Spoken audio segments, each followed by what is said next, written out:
kalau kalian yang bukan penelitian kuantitatif atau ya dalam hal ini adalah penelitian kualitatif yang non mainstream, tidak perlu hipotesis. Karena di dalam penelitian kualitatif Anda turun langsung, Anda sebagai peneliti, informan akan ditanyakan pada Anda. Anda akan bertanya pada informan. Jadi berupa wawancara. Itulah penelitian kualitatif. Jadi yang lebih tonjolkan adalah wawancaranya.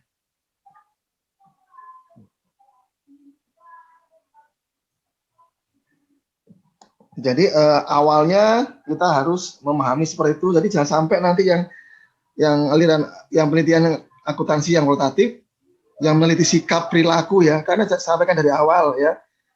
Kalau laporan neracanya nggak benar ya, ada rekayasa ya, angkanya dirubah, itu yang masuk penjara bukan laporan neraca, laporan gelabah, tapi yang masuk adalah orangnya. Makanya orang-orang yang meneliti di bidang kualitatif itu meneliti sikap perilaku ya. Contohnya kemarin sudah saya contohkan adalah bagaimana yang dengan judul pengaruh independensi terhadap hasil audit. Karena independensi itu adalah masalah sikap ya. Anda mau disuap atau tidak ya. Jadi kalau seorang auditor atau akuntan yang kerja di akuntan publik, dia akan harus siap independen, nggak boleh dia. Padahal itu laporannya sudah hancur ya. Sementara dia disuap sama yang kliennya, Pak, tolong dibuatkan yang bagus biar saya nanti bisa dapat kredit dari bank ya. Lah itu sudah nggak benar ya. Itu berarti sikap yang tidak independen, berarti dia mudah disogok dengan uang. Ya, itu sebagai pengantar awalnya. Mari kita lihat apa itu kerangka teori dan hipotesis. Ya, kerangka teori adalah sejelas dia sebagai satu yang strategis. Dia adalah jembatan, ya. Dia adalah penghubung ya. Dia adalah sebagai penghubung antara masalah penelitian dengan hipotesis. Ya, makanya itu kalau Anda membuat hipotesis harus membuat kerangka teori dulu ya. Tadi saya contohkan ya, pengaruh independensi terhadap hasil audit. Ya, itu adalah rumusan masalah. Biasanya di bab 1 ya kalau deskripsi ya. Jadi bagaimana pengaruh independensi terhadap hasil audit? Nah, itu jelas Anda sudah membuat jalan awal ya. Tapi juga harus ada teorinya. Apa teorinya? Konsep teori adalah konsep independensi. Ya. Dan jelas Anda sudah paham independensi itu adalah sikap yang tidak berpihak ya. Itu ada teori seperti itu ya. Itu adalah teori ya. Jadi konsep independensi adalah satu konsep yang menyatakan bahwa intinya sikap yang tidak berpihak ya, yang sikap yang objektif dalam mengatur satu hal. Ya, jadi tidak bisa disogok dengan uang.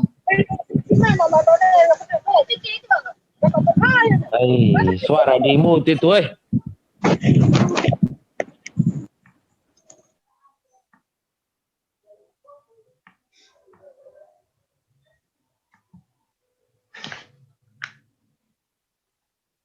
Jadi saya ulang lagi, di sini adalah makanannya itu dengan rumusan masalah tadi, maka terciptalah suatu hipotesis, tapi didukung dengan teori tadi ya.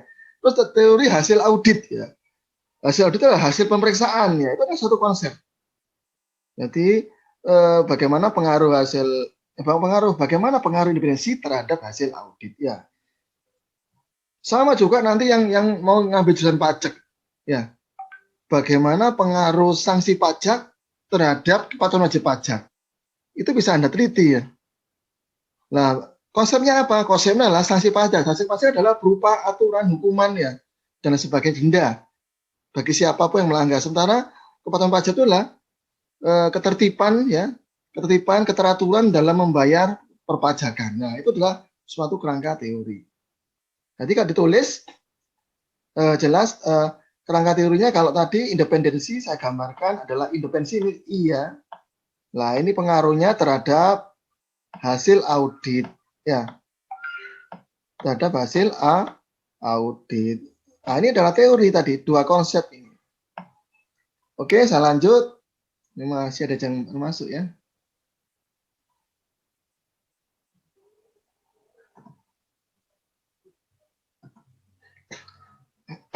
Nah, kerangka teori itu apa? Kerangka teori itu saya contohkan tadi ya. dia berupa variabel ya. Tadi dia hubungan antar variabel ya. Itu kan tadi variabel independen ya. Hubungannya terhadap hasil audit ya. Terus tadi yang pajak tadi adalah sanksi pajak ya. Sanksi pajak ya, hubungannya terhadap ya kepatuhan wajib pajak ya, kepatuhan wajib pajak. Dan ini adalah pendekatan deduktif ya. Deduktif itu tentunya dari yang umum ke khusus ya. Ya, semua orang botak ya pasti pandai. Ya, misalnya gitu ya. Pak Entik botak berarti pandai. Itu adalah deduktif. Sementara kesimpulan induktif atau induktif itu adalah dari yang khusus ke umum ya. Ketika khusus ya, wah semua orang misalnya ya semua orang suka bakso ya. Semua mahasiswa akuntansi makan bakso semua, tak teliti ya. Yeremias makan bakso, Salmi makan bakso, Gitson makan bakso ya. Jumi makan bakso. Maka kesimpulannya bahwa semua mahasiswa akuntansi sebagian besar suka bakso. Itu induktif. Rasionalisme adalah cara kita berpikir ya, bisa diterima akal. Oh iya benar ya. Kalau orang dikasih sanksi pasti akan patuh. Ya, itu bisa diterima oleh akal. Ya. Berikutnya empiris, bisa diuji kebenarannya, harus bisa diuji. Kalau orang dikasih hukuman atau diberi sanksi, pasti dia akan patuh. Atau ini, yang tadi, kalau seorang itu bersikap independen, maka hasil pemeriksaannya pasti akan objektif ya, bukan subjektif. Kalau subjektif jelas dipengaruhi oleh tadi suap, ya, uang dan sebagainya. Terus perlu dipahami, ya, perlu dipahami dan asumsi dugaan. Nah itu. Berikutnya masalah, ya kita lihat sini. Tadi masalah apa tadi? Masalahnya bagaimana pengaruh independensi terhadap hasil audit? Nah itu adalah kerangka teori tadi ya, dibuat kerangka teori. Terus dibuatlah hipotesis. Ya hipotesis itu adalah dugaan yang bersifat sementara yang masih harus diuji kebenarannya. Makanya tadi diuji. Bagaimana ya diujinya? Kalimatnya apa?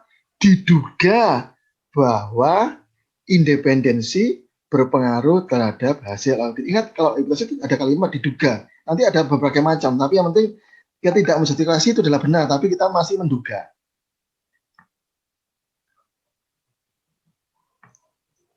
Ya. Lah itu adalah dari masalah dihubungkan kerangka teori menjadi suatu hipotesis. Nah, kita berikutnya.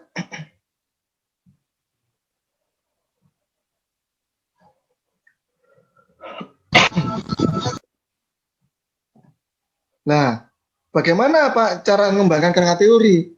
Nah, berarti Anda mencari teori-teori yang ada ya, tidak ya. Jadi konsep independensi tadi ya, konsep hasil audit, nah itu Anda cari. Lalu Anda buat daftar variabel penelitian. Jadi variabel tadi apa? Independensi ya. Terus hasil audit ya. Ya. Sementara yang pajak tadi yang anak akuntansi perpajakan dia adalah sanksi pajak ya. Sanksi pajak kita dicari. Terus apa? Kepatuhan ya. Itu variabelnya. Bagaimana hubungannya variabel ya? Hubungannya seperti ini. Ya. Yang ini variabel independen, variabel bebas, yang hasil audit ini variabel terikat atau variabel dependen. Sama juga yang pajak. Sanksi ini variabel independen atau bebas, yang kepatuhan ini variabel terikat. Lalu buatlah kerangkanya. Jadi kerangka gambarnya ya seperti ini. Nah, ini kerangkanya ya. Pengaruh di gambar seperti ini. Ya. Ya, ini gambar. Ini adalah hasil audit ya.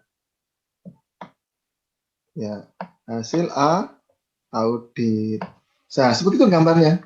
Nanti di dalam Ini ada nanti di bab 2 ya, bagian akhir ya, di dalam skripsi atau penelitian skripsi nanti.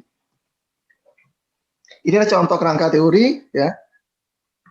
Contoh kerangka teori ya. Yang ini adalah variabel independennya, variabel independen ya. Atau variabel bebas, motivasi ini, yang prestasi belajar ini variabel terikat. Jadi motivasi belajar, bagaimana ini kerangka teorinya? Ingat Pak, motivasi itu dipengaruhi oleh faktor internal dan eksternal ya. Faktor internal ya karena malas, maka motivasi belajar turun, maka prestasi belajar turun. Untuk ngecek tahu prestasi belajar turun apa? Dari IPK-nya. Ya, IP-nya per semester tuh turun ya. Kalau motivasi belajar turun ya, maka IP-nya tuh turun. Yang mendorong dia jadi malas kenapa? Ya karena faktor dia ya malas belajar ya. Terus faktor apa lagi? Sementara eksternal ini dorongan dari luar. Ya. Faktor dorongan dari luar. Karena mungkin dia mahasiswa ini bertengkar sama dosennya ya. Bertengkar sama dosennya, terus putus sama pacarnya, akhirnya motivasinya turun. Ya. Ini yang eksternal ini. Akhirnya IP-nya turun. Nah, ya, itulah contoh kerangka teori. Berikutnya, apa itu kerangka konsep? Ya, kerangka konsep, kerangka pikiran menggambarkan hubungan antara konsep tadi ya, yang mendasari hipotesis. Ingat, konsep harus bisa didefinisikan secara operasional. Maksudnya bisa definisinya ya. Definisi apa tadi? Definisi adalah sikap yang objektif yang tidak dipengaruhi ya. Seperti itu ya. Sementara kalau hasil audit adalah hasil pemeriksaan atau kertas kerja yang dihasilkan oleh auditor yang nanti diwujudkan dalam bentuk opini ya. Nah, nanti opini bisa wajar, tidak wajar, ya wajar sama kalian macam-macam. Dan ini harus dapat diukur. Nah, ini hipotesis ya. Tadi saya sampaikan dari awal secara umum bahwa hipotesis adalah dugaan yang bersifat sementara yang masih harus diuji kebenarannya. Nah, ini. Ya, ini masih bersifat sementara. Ini hipotesis ya, banyak definisi tentang hipotesis. Ya, ini pernyataan yang bersifat masih dugaan. Itu hipotesis. Mari kita lihat berikutnya. Apa fungsinya hipotesis? Ya, kalau ada hipotesis diduga bahwa itu pasti ada masalah ya. Karena tadi rumusan masalah kaitannya dengan hipotesis. Ada rumusan masalah, ada kerangka teori, maka terbentuklah hipotesis. Untuk menentukan relevansi fakta, ya, hubungan fakta ya sesungguhnya. Memang ada hubungannya, ada relevansinya. Karena kalau auditor nggak jujur, nggak independen, maka hasil audit itu kemungkinan tidak objektif. Terus menentukan desain penelitian atau rancangan penelitian. Nanti desainnya kemarin ada yang studi kasus ya. Studi kasus ya.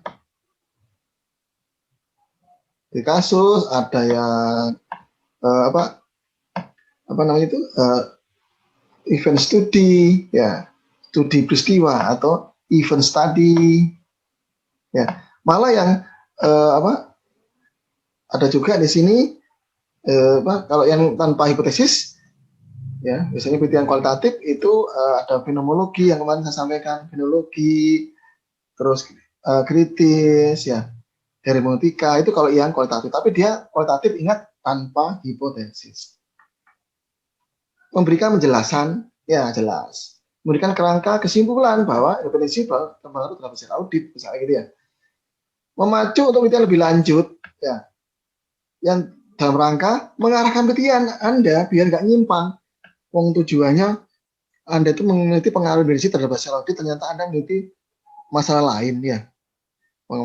Masalah hubungan baik di dalam kantor AP terhadap hasilnya nggak benar itu. Karena tujuan awal Anda adalah ingin menguji pengaruh investasi terhadap hasil audit.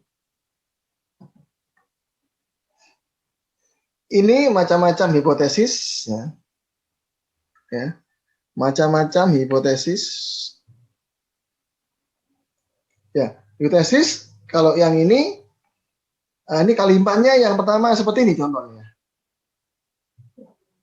Jadi jika misalnya gini ya, jika auditor bersikap independen, maka hasil audit akan objektif ya. Jika Anda mahasiswa ya, motivasi tinggi untuk belajar, maka ya prestasi belajar Anda akan tinggi atau IPK Anda akan tinggi ya. Itu ya. Atau yang kedua pakai 0 ya. Ya, pakai 0. Ya. Ya. Saya contohkan. Ya, misalnya di sini tidak ada kalimatnya diawali dengan tidak ada. Ya, kalau H0 itu ya. Karena ada 0 itu kosong. Diduga tidak ada hubungan antara independensi terhadap hasil audit. Ya, itu kalimat seperti itu. Atau yang ini. Ya, H. Bukan H0 tapi HA ya. Yang ini HA. Ini diwujudkan dengan HA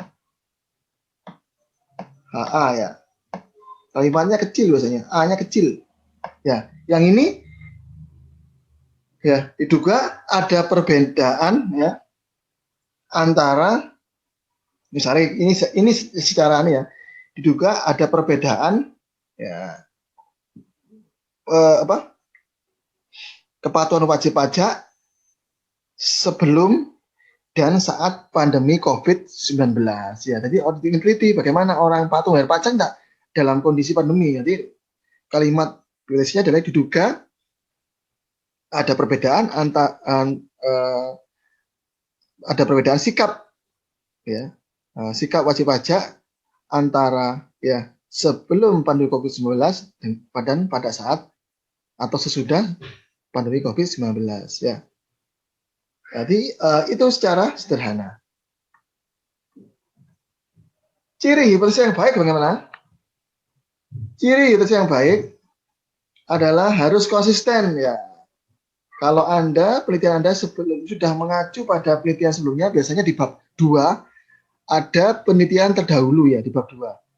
Biasanya ada penelitian dahulu. Itu mungkin penelitiannya Joni, pengaruh independensi terhadap ya hasil audit ya. Tapi di kantor akuntan publik yang ada di Flores. Sementara penelitianmu saat ini ingin meneliti bagaimana pengaruh Indonesia audit terhadap hasil audit di KAP di Malang. Ya, itu berbeda lokasi. Atau mungkin juga yang dulu hanya satu variabel. Sekarang Anda ingin menambahi 2 variabel. Sekarang penelitian Anda adalah pengaruh independensi, ya, religiositas atau ketaatan ya, beragama terhadap hasil audit. Itu konsisten karena topik yang sama, masalah objektivitas hasil audit. Terus jelas hipotesis yang baik itu bisa menjelaskan yang bisa diterima dengan akal, reasonable. Ya, hubungan tadi independensi terhadap hasil audit. Jangan yang tidak masuk akal ya. Ya, misalnya pengaruh pengaruh jimat terhadap keberhasilan studi itu nggak masuk akal ya. Atau pengaruh doa dukun terhadap hasil belajar ya nggak mungkin ya, karena itu nggak bisa diuji ya. Terus berikutnya harus nyatakan jelas lengkap hubungan pengaruh antar variabel tadi ya, independensi terhadap hasil audit. Yang keempat, mendefinisikan ya variabel secara operasional dan harus bisa diukur. Independensi saya sampaikan diukur tadi kemarin ya, diukur pakai skala Likert. Sangat setuju. Apakah Bapak dalam membuat laporan hasil audit tidak dipengaruhi pihak lain? Ya, jawabannya sangat tidak dipengaruhi. Angka 5 dipengaruhi, angka 4, 3 dipengaruhi, 2 kurang dipengaruhi, 1 tidak dipengaruhi. Atau sangat setuju, cukup, kurang setuju, tidak setuju. Nah, seperti itu. Nah, itu bisa diukur pakai skala Likert nanti di SPSS-kan ya. Dan dapat diuji secara empiris ya. Empirik ya, ini I ya. Bisa diuji secara empirik. Bisa diuji ya. Dan sederhana dan spesifik. Ya.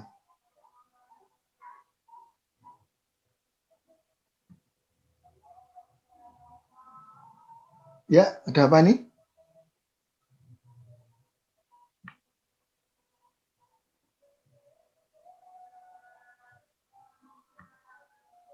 Ya, ada yang angkat tangan?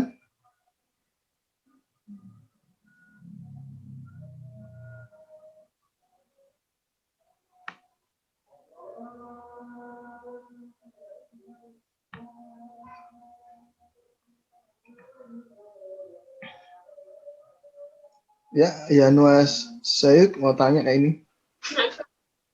Pak. Aduh. Ya, ada tanya apa Yanuaria? Yanuaria Syed? Ide. Ada Pak. Kalau itu berarti yang Ya, silakan tanya Yanuaria. tunggu tinggal ada itu dulu baru. Oh itu toh? Maaf Pak, salah tekan tadi. Oh, tak kira mau tanya ya. Ya seperti itu tuh. Itu. Oke. Ya, ya Pak.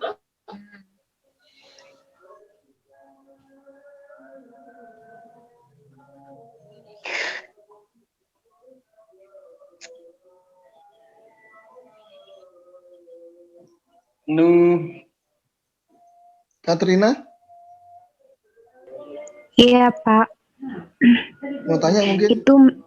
iya Pak, itu mengenai tugasnya itu gimana ya Pak? Saya masih belum mengerti soal Ya. tugasnya. Ya, makanya itu tadi materi saya ini tadi saya jelaskan ya. Tugasnya seperti itu. Tadi tugasnya yang ini ya. Ya. Ya.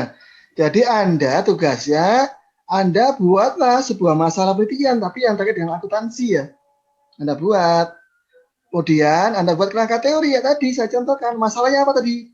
Pengaruh independensi terhadap hasil audit. Misalnya itu ya saya contohkan tadi ya. Teorinya apa kerangka teorinya? Jadi Anda menghubungkan tadi ya kerangka teorinya Anda menghubungkan independensi terhadap hasil audit. Kira-kira independensi dipengaruhi apa nanti? Faktor apa yang mengaruhi independensi? Ya. Terus hasil audit ya. Terus baru Anda buat konsepnya apa? Konsepnya adalah konsep independensi. Independensi adalah ya hasil audit adalah. Jadi betulnya sama seperti ini ya. Seperti ini Anda buatnya gambarnya seperti kerangka. Lah ini contohnya tadi ya. Ini kerangka teorinya. Jadi ini variabelnya ini prestasi belajar ya yang dipengaruhi oleh motivasi.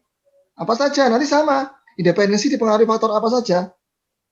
Kalau itu faktor akuntannya nggak punya uang ya, kekurangan uang ya, atau apa mungkin istrinya 3 ya masih jelas itu akan membuat dia jadi terlalu nafsu untuk korupsi ya, mau disuap ya.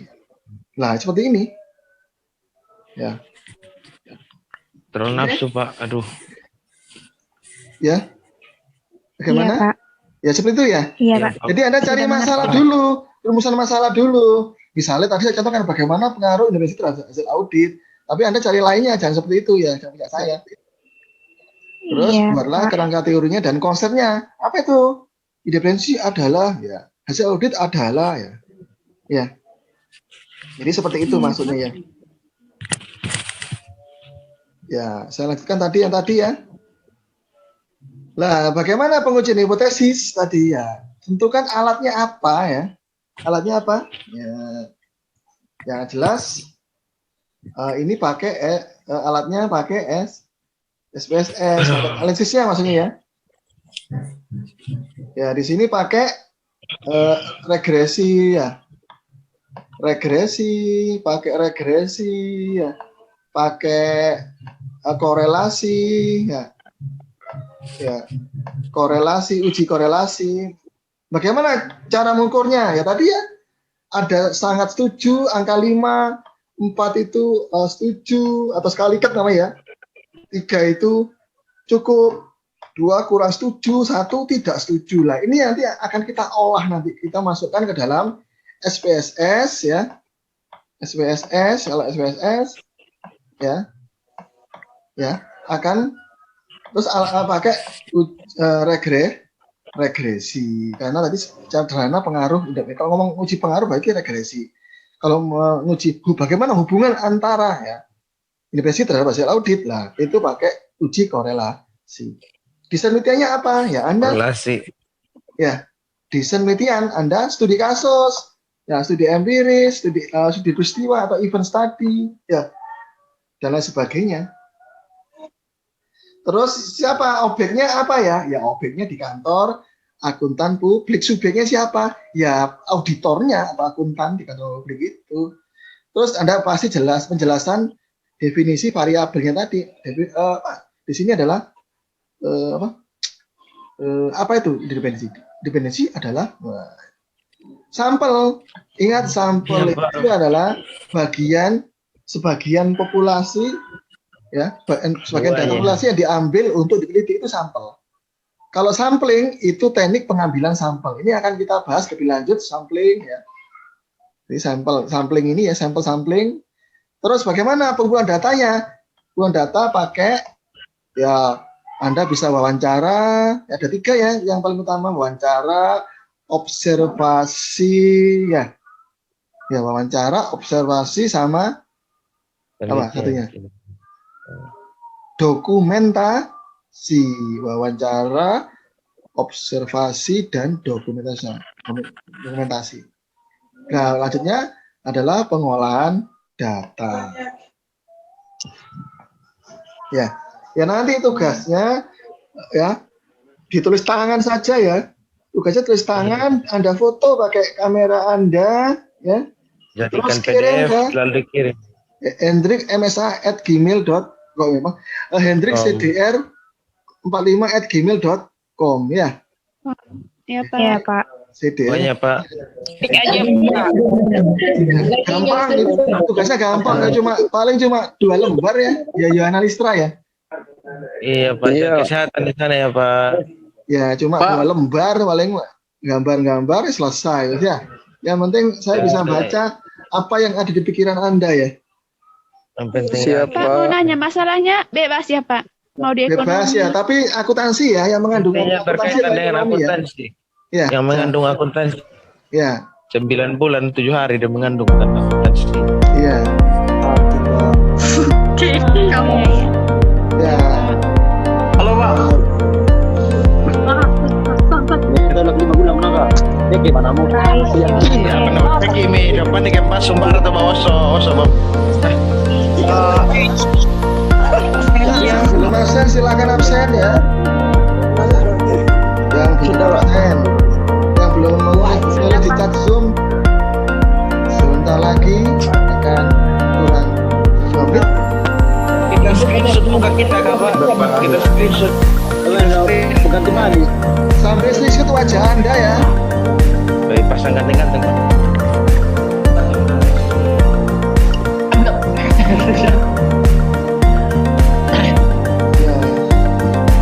Ya, di delay, di screenshot ya. Bapak jaga kesehatan sana Pak. Ya, amin ya. Semoga corona berlalu ya. Biar bisa tatap muka ya. Insya Allah. Siap Pak. Ya, ada yang tanya lagi lainnya mungkin. Sudah. Ada yang tanya Sudah lagi. ada, Pak. Jadi itu penting ya. Pak. Materi ini penting kalau kalian skripsi ya. Saya masih ingatkan ini penting ya. Jadi kalian biar enggak kalau konsultasi sama pembimbing Anda tidak ragu-ragu, nggak takut ya. Bahwa Anda paham apa itu rumusan masalah, apa itu rangka teori, ya, apa itu hipotesis, ya. Ini bagi yang kuantitatif ya. Saya katakan lagi bahwa kalau yang kuantitatif tidak perlu hipotesis ya, karena dia tapi datanya langsung wawancara dengan informan, dia perlu langsung. Ya, waktu kurang 1 menit lagi ya. Jika Batas pengumpulannya sebentar malam Pak. Jam 12. Ya, sebelum jam 12 ya. Nanti jam 23, 59 dikirim ya.